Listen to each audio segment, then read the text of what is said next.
បងប្អូននេះគឺជាសកម្មភាពធ្វើតេស្តហរស៊ីនកោនដើម្បីយើងតាមដានទៅលើគុណភាពស៊ីម៉ងនិងបេតុងហើយនេះគឺជាសម្ភារៈនិងឧបករណ៍សម្រាប់យើងធ្វើតេស្តហើយយើង procedure តោះបងប្អូនយើងចូលរួមទាំងអស់គ្នាដើម្បីយើងតាមដាននៅការធ្វើតេស្តទាំងអស់គ្នាណាអូខេចាប់ផ្ដើមថ្លឹងស៊ីម៉ងចំនួន337ក្រាម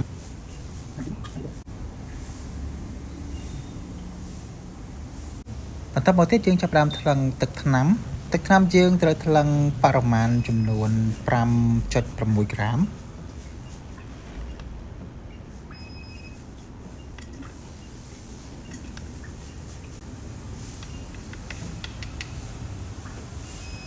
បន្តមកទៀតគឺយើងត្រូវថ្លឹងទឹកម្ដងគឺយើងប្រើបរិមាណ305ក្រាមហើយទាំងនេះគឺជាសម្ភារៈដែលយើងត្រូវការចាំបាច់នៅក្នុងការដែលយើងធ្វើ housing count តេស្តស៊ីម៉ងត្រូវបានធ្វើការលាយជាមួយនឹងទឹកដាក់ចូលទៅក្នុងម៉ាស៊ីនមិចហើយយើងធ្វើការកូរ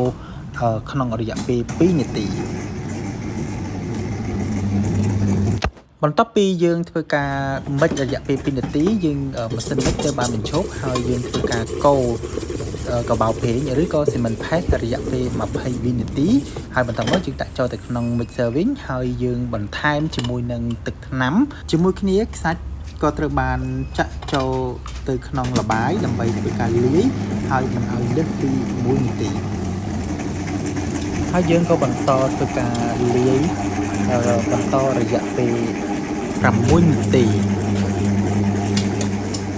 សម្ភារៈរបស់យើងត្រូវបានរៀបចំទៅតាមទីតាំងដែលយើងត្រូវប្រើប្រាស់ហើយយើងត្រូវផ្សើមជាមួយនឹងកណ្ដាលផ្សើមមុននឹងយើងធ្វើការប្រើប្រាស់បន្ទាប់ពីយើងធ្វើការមិចរយៈពេល9នាទីយើងត្រូវបានបញ្ឈប់ហើយនឹងយកល្បាយបាយអឬក៏ហៅថា mortar ដែលយើងធ្វើការលាយរួចដើម្បីយើងចាក់ចូលទៅក្នុងកោនតេស្តរបស់យើងបញ្ជាក់បងប្អូនសម្រាប់ការដាក់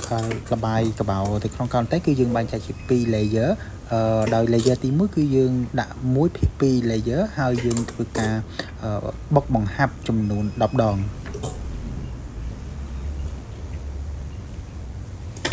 បន្តមកទៀតគឺយើងចាប់ផ្ដើមចាក់នៅស្រទាប់ទី2ស្មើនឹង 2/2 នៃកោនហើយយើងធ្វើការបុកបង្ហាប់ចំនួន10ដងដូចគ្នាបន្តមកយើងធ្វើការបំពេញកបោទៅក្នុងកោនរបស់យើងឲ្យស្មើល្អ